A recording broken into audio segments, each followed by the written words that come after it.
Malacanang mga higala po pita. Sorry ha sa mga fans ni BBM, sa mga Marcos loyalist. Kaya ang tigpama ba, mo insister mga normal. Dili normal. You cannot say normal.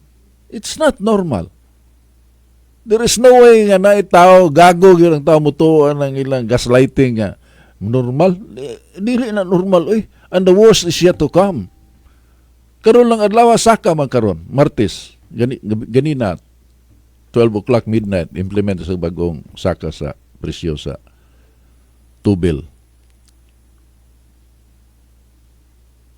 Wala ang gisgutan ang mga naay mga sakanan ron ang mahal ang gasolina, ang diesel mas mahal. Unya moingon kag normal. Kuan naanad sila og gaslight bas publiko. Kanang ilang ilaron bitaw. Ingon may ani, so tuon na lang mo. Kinsa may mo tuo? Unya hangtod karon mga higala, mapugos kita kwenta ba o wa pa kakawata to mga kwarta nga nangagi, no? Plummeted, may tibugsok mga higala. Miabot na gud og sa kagatos kapin ang matag litro sa diesel. Unya gituan nila nga maabot ng 120 ngadto sa 130 pesos samtang nagpadayon pa ning conflict dito sa tunga-tungang Sidlakan or Middle East mga higala. To bridge the gap, the city distributed 500,000 in financial assistance sa matag 80 sa matag usa sa 80 ka mga barangay niadtong Pebrero ug mao ni ang ilang gipanghimo nga kuan kanang mga pamaagi aron maagwanta ning pagsaka sa presyo sa itubil ngadto sa ato mga sakyanan. So 500,000 in financial assistance sa matag barangay.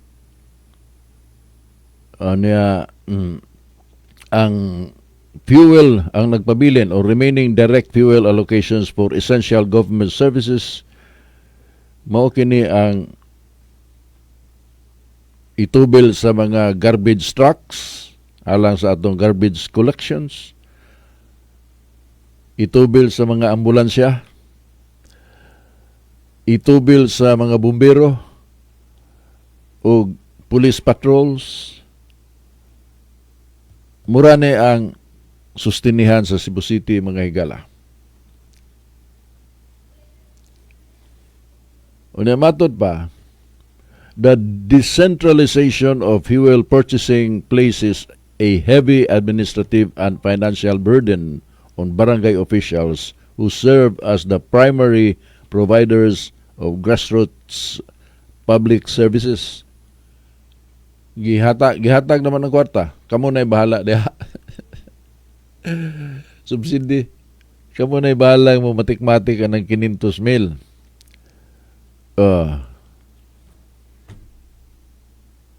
Ubos nining bagong sistema. Local councils must negotiate directly with all suppliers.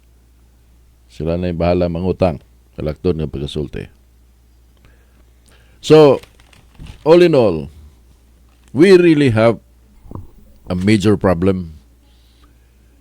Kay mo kanaog lagi ni, mo apekto ni sa ubang mga kapanginabuhian. Ninumduman lagi ko sa una katong nag-general transport strike sa una. Nya, ko anak ko do, komentarista na ko. Ngayon nanawag na ako.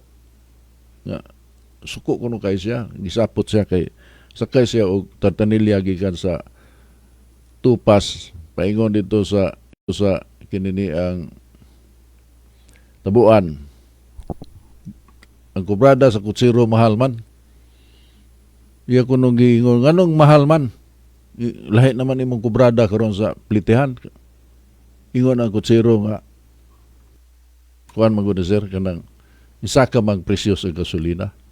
Ito sa una puloy 14 pesos pa ang saka to, pero tinang nakuha gikan sa Gikan sa size, 8, may abot og 12, may abot og 14. General transport strike to. Ingon ang kutsiro nga, mahal na mong gasolina ha. Unsa man na imong gikuanan ng gasolina, gipasuyop ni mo ni dili day kumpay. Pero ang explanation na mga higala kay ang katong kutsiro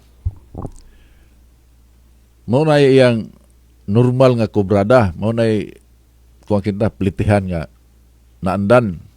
Di naman paigo ipalit og bugas ni kahuman sa iyang trabaho kada adlaw. Mag-apiki naman. Ngano man tayo hanaw ang kutsiro ba? Nganong mahal naman yung bugas? Di naman paigo ning akong income sa pamarada.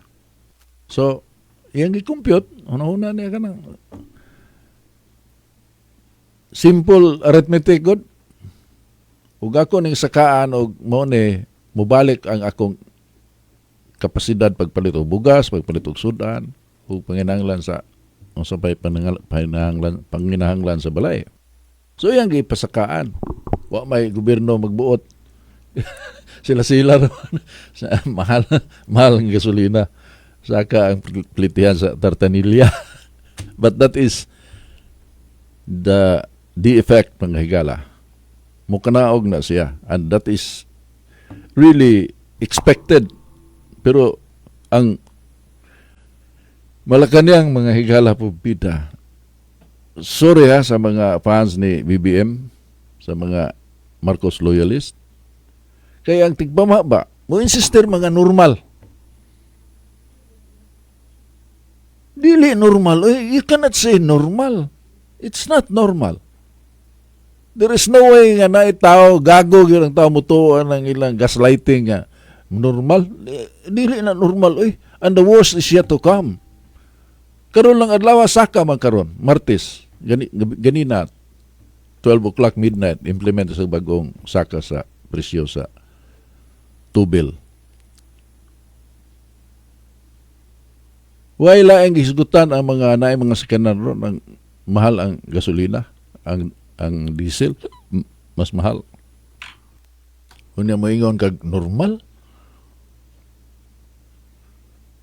Kuan naanad sila og gaslight bas publiko. Kanang ilang ilaron bitaw. Ingon may ani, so tuon na lang mo. Kinsa may mo tuo? Unya hangtod karon mga higala, mapugos kita kwenta ba o wa pa kakawata to mga kwarta nga nangagi no. Unsa kay magamit siguro gito na to. Ang ilang gikabuangan kanang impeachment ni Vice President Sara Duterte. We are talking of 125 million pesos. Nga wa gani mo reklamo ang COA. Wa mo ingon ang COA nga gikawat na. Wala. Pero ilag yung subayon og diin ang kwarta paingon. Itong Miriglis Piatos, Intelligence Fund. Ilan ang gihatagan yung sobra nga gibugaton. Pero kung itandi nimo ang intelligence fund sa Vice Presidente o sa Presidente, layo ra kayo ang diferensya. Una, katong si Kwate na to mga higala o si ako pang amigo si DLT Danitan na nasyakoy na to. Katong kwarta sa flight control nasyakoy na to. Napay daghan. COA mismo ang nagsulti ninyo. You can check this out sa COA website, mga higala. Official website sa Commission on Audit of COA. Ngawa diha ang Department of Education during the time of Sara Duterte. Ang naa dito, red flag, Department of Agriculture. 8 billion suspended and liquidated. 8 bilyones, B. Sa Department of Agriculture na mga higala. Ang DSWD, 10 billion na po kabilyones suspended and liquidated. Gikan sa 8 billion sa Department of Agriculture, suspended and unliquidated. Misunod ang DSWD. Kabantay mo, mga lugar ni, ang mga ahensya ng gobyerno nga sige panghatag. Hatag. 10 billion. 10 billion suspended and liquidated ang DSWD. Department of Health, 9.5 billion suspended and liquidated. Department of Health na mga higala. Unya na ay 125 million nga expired medicines. Gipalit apan may expire. Itong ipanghatag sa gobyerno kay expired na. Presidente mismo kapay ba bidang naunsa naman tao na sila. Unya sa medisina nang gipalit unya naptan og expiration. Ang Commission on Higher Education mga higala 300 million suspended and liquidated. Kanang mga kwartaha giwaldas lang na. Pero wa na sukit-sukit ta sa mga kongresista na to. Ang ilang gi concentrate gyud kanang Office of the Vice President. Mga ilang gi kugihan ko nila og yango-ngo mga higala.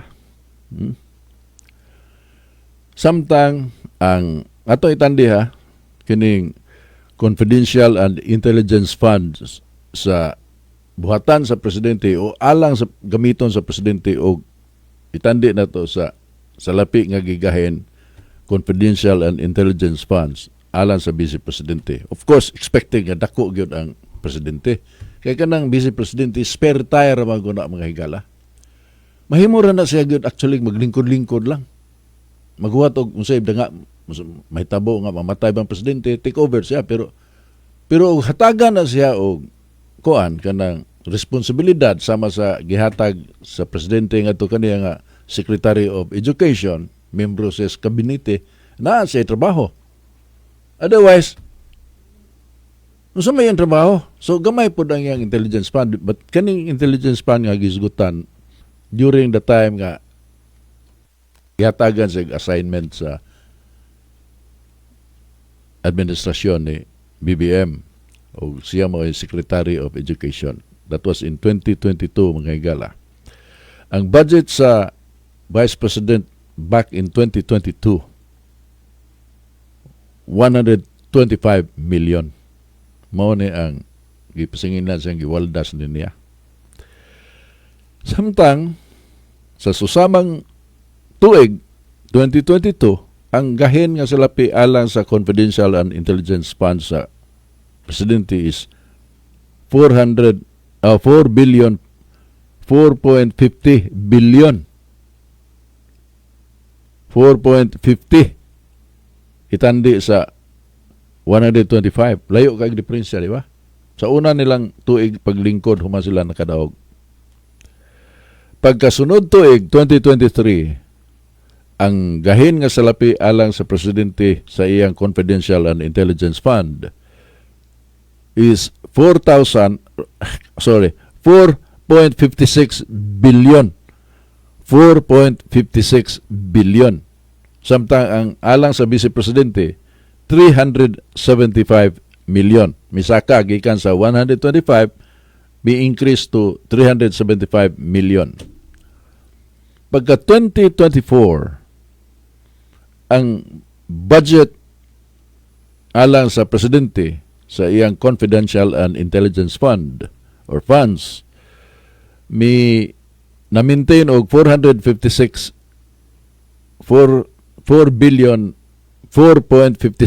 billion in 2024. Samtang sa vice presidente kay mihawa naman siya pagka Department of kanini ang Secretary of Education, resign man siya, ang iyang budget is 0. Why bisag usa ka dako sa Office of the Vice President sa iyang confidential and intelligence funds. Samtang ang sa presidente 4.56 billion sama sa 4.56 billion sa 2023. Pagka 2025 4.46 billion yan ko og gamay gikan sa 456 na himong 4.46 billion ang sa Office of the President, samtang sa Office of the Vice President zero. Nining fiscal year 2026 ang sa presidente confidential and intelligence funds 400 nganong sipiat na ko 4.50 billion. 4.50 billion ang sa Office of the Vice President zero. Okay? Unya, nasaan ang hustisya? Mao na pangutana, dili tama. Bahalag unsa ka, pinklawan ka ba, komunista ka ba, or loyalist ka. Sa tinuod lang nga istorya ba? Kanang 4 point, pirmiro nga gahin sa gobyerno, wa maginamili na hurot magina kanang sa Office of the President. Kanang 4.50 billion in 2022. Way nasalin na hurot gina. Pagkasunod tuig, hurot gihapon. Hurot gina kanunay. Kaning wa pa ni mahurot ning 2026 kaya nagpadayon pa man. Hurot gina. Pero nangutana ba ang mga kongresista o di na paingon nganong nahurot man na? You're talking billions. Unsa may output na ng salapia when it comes to intelligence gathering? Nga natuog man sa pansitan ang presidente. Kung gigamit pa na for confidential and intelligence purposes as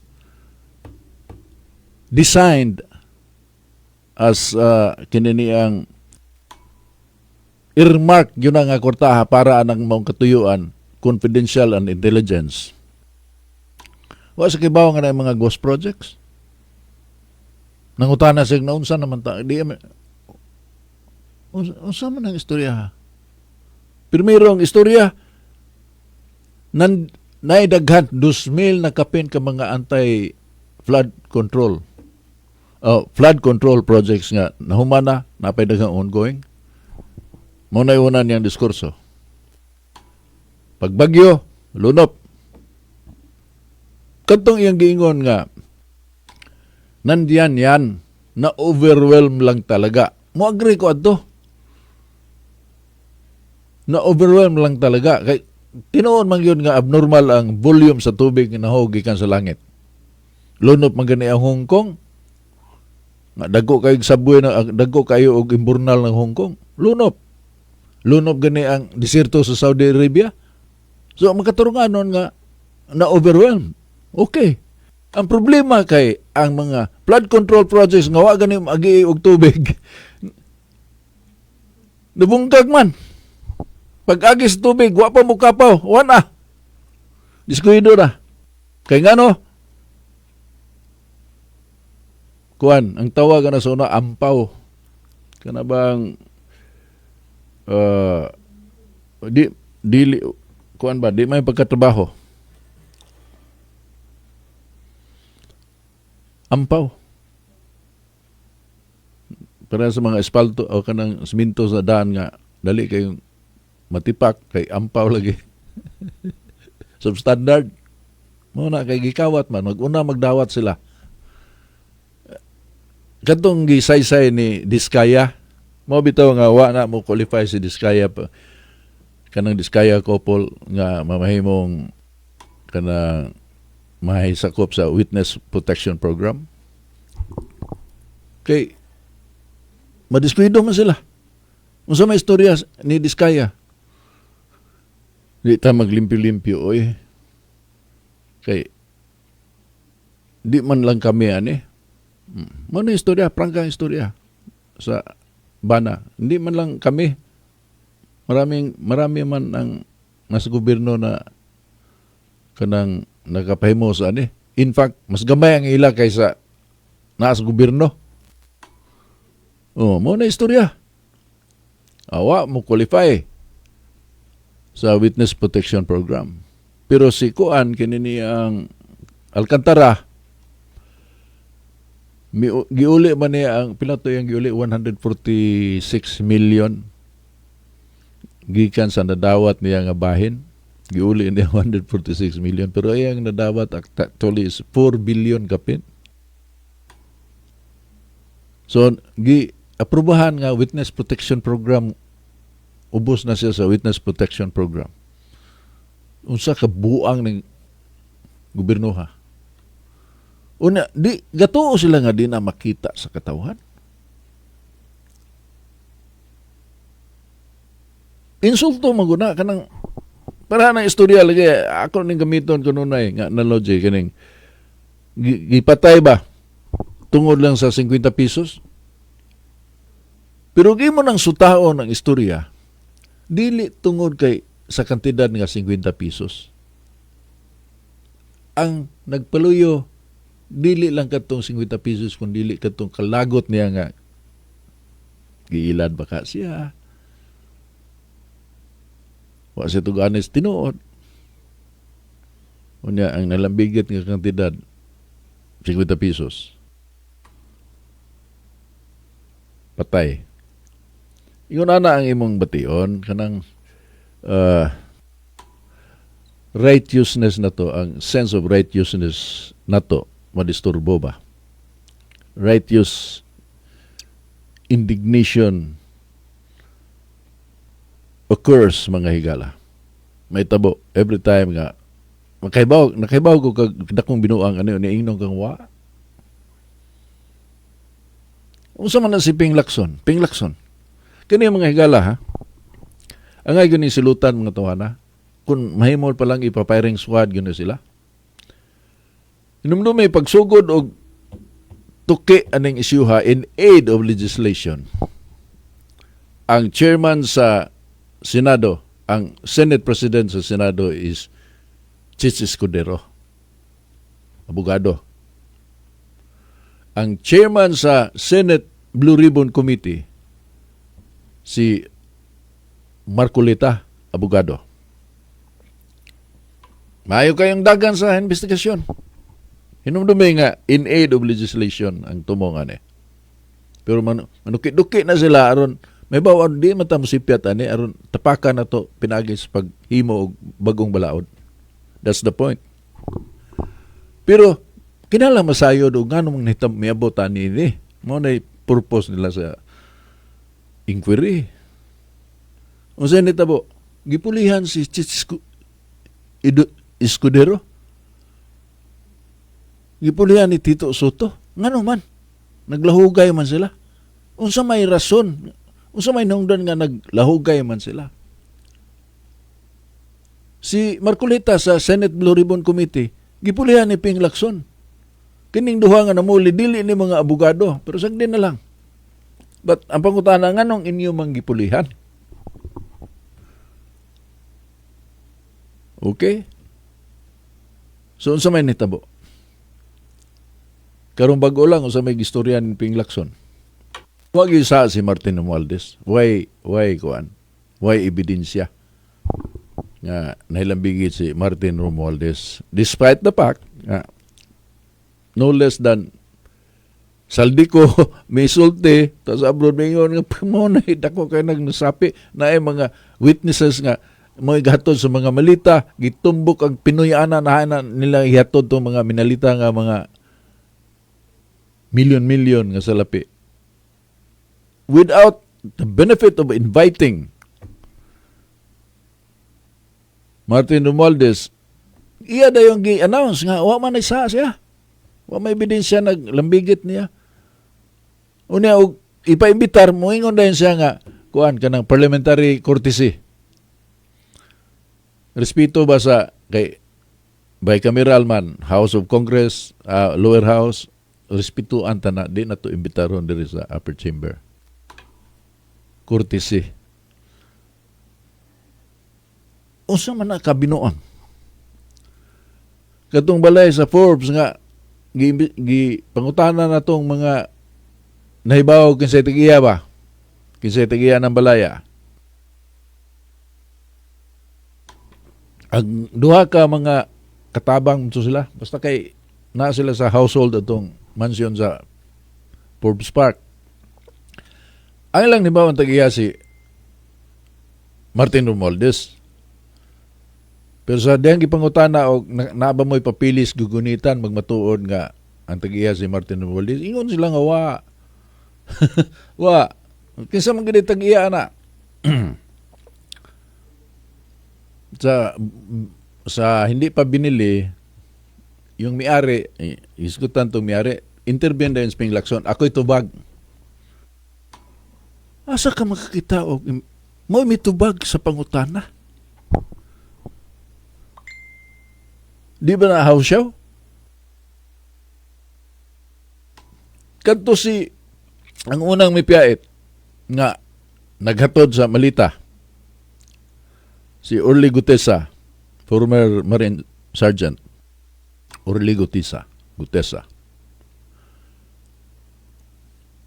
Submit siya kanang affidavit niya. Mi hural siya dito to tell the truth and nothing but the truth.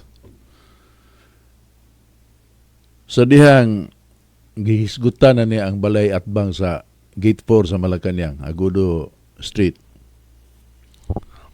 Nga gihatdan po na niya pilato kamalita iyang nahato diha. Gi-question ang iyang affidavit kay unsa man na imong notary public. Unya na sa ibigawas nga abogado. Bulong, wa taw ka gawa lang nga. Wa man ko magnotaryo ana. Parti lang pa ita. Unya wa na dayon kabalik si Gutesa. Wa na tawga. Wala na.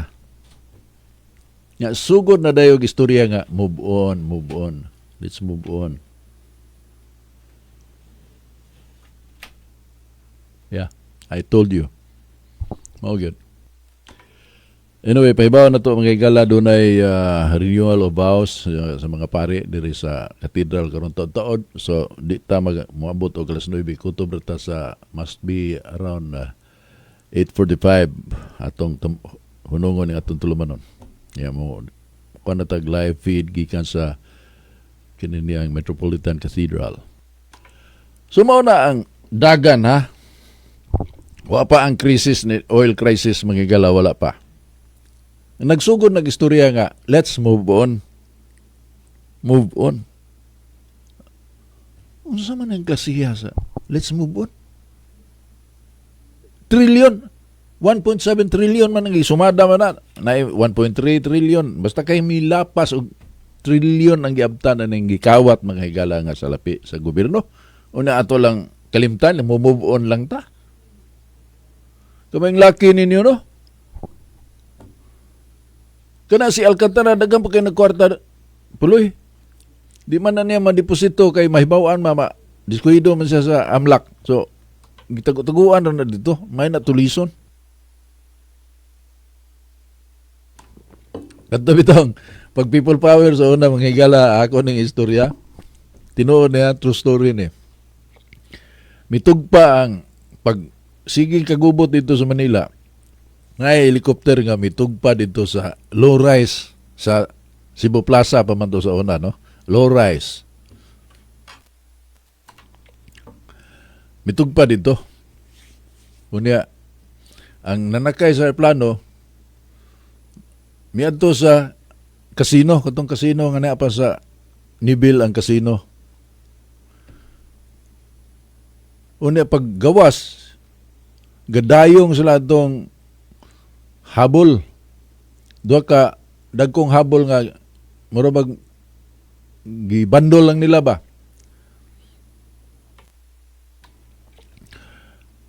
Unya gitabangan sa mga security guards nga kanang ga-duty dito sa Cebu Plaza nito higayuna. Pangutana sa mga driver ga standby. Sa man na do? Labada. Labada. So, okay ra. Sakay dito sa helicopter katong binandol nga labada. Pagbalik na sa security guard, mga security guard nga mitabang og pasan. Gangisi-ngisi ka.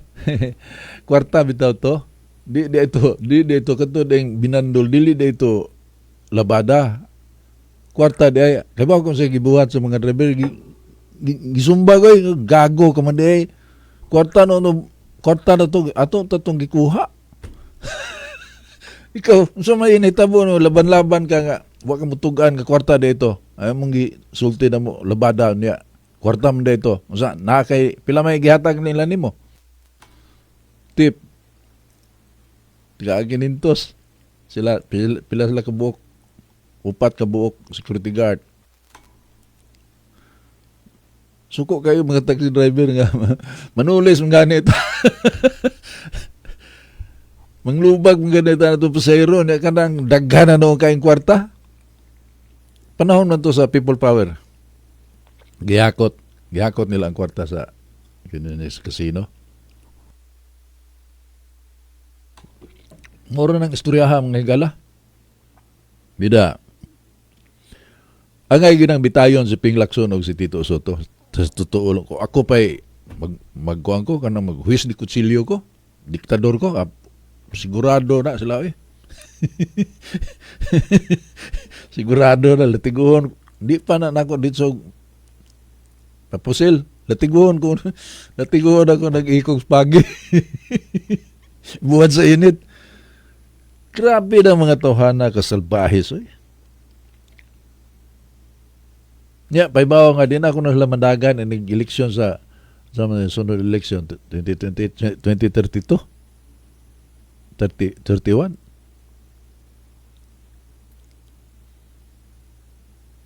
Di na ako nalamnagan. Who cares? Grabe yung mga tawhana. Makasuya ba niya karon no? Dagang kay tag panginahanglan nga kwarta. Nanguwam ang Pilipinas mga higala. Asa na matulong sa nanguwam para anang aron kuno mo tubo ang atong ekonomiya. Di na itunong. Kayo, unsa may gamiton panghatag?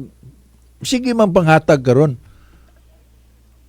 Muhunong lang ang panghatag kung mahuman ang barangay eleksyon. Mausap na lang palisi ni kahuman na sa barangay eleksyon. Basta kay ang punto ni karon nga makakuha sila kwarta nga ilingaw-lingaw sa mga tao sa barangay kay na ay umabot nga eleksyon karong Nobyembre. Ilan ning i-dribble pa daw sa Nobyembre. hatag hinabang, ana niya. Of course, credit goes to the giver nga mga politiko.